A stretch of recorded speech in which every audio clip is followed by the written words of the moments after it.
talk about some pretty racist people. Majority of Australians vote to reject Indigenous people from being a part of the parliament.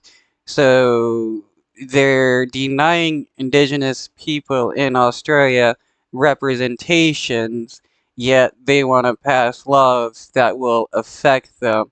Talk about pretty fascist.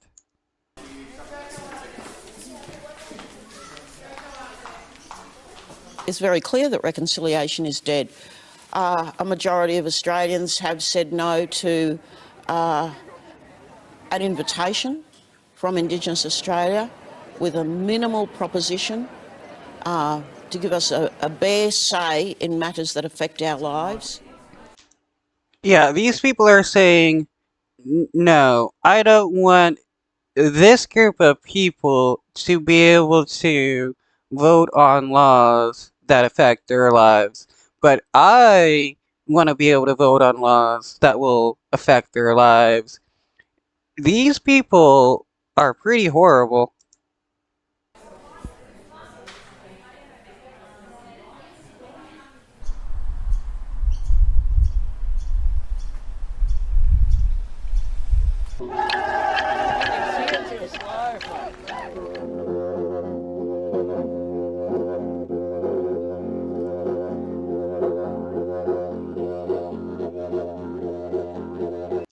Hey, the people that voted no, they've been able to benefit greatly from the colonization of Australia and the racism against the Indigenous people of Australia.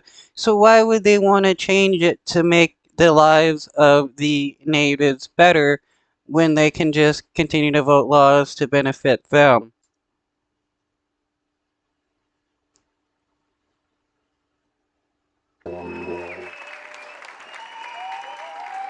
And to all Aboriginal and Torres Strait Islander people,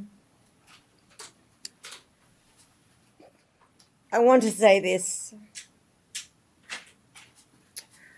I know the last few months have been tough, but be proud of who you are. Be proud of your identity. Be proud of the 65,000 years of history and culture that you are part of and your rightful place in this country. Our government will continue to listen to people and to communities. Our government will continue to seek better outcomes for Indigenous Australians and their children and the generations to come. Yet they don't get any representation in government, but you claim you're going to listen to these people. Okay, you can do that by allowing them representation in the government.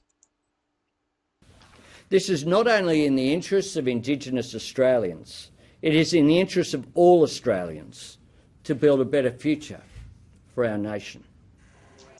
Though, isn't it pretty messed up that these people had to vote to have some kind of right in Australia, and other people were able to vote and say, no, I don't want these people to have rights? Like, where in the world should this actually be happening? It's just wild that in 2023 that in various nations people still are able to dictate who has rights and who doesn't have rights.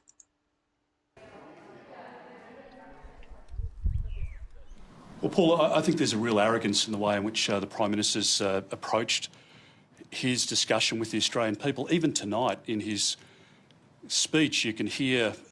It's no surprise that it's a bunch of fascists that were able to get this amendment rejected, or amendment rejected, uh, because that's what fascists always try to do, prevent other people from gaining equal rights, because they love to oppress others.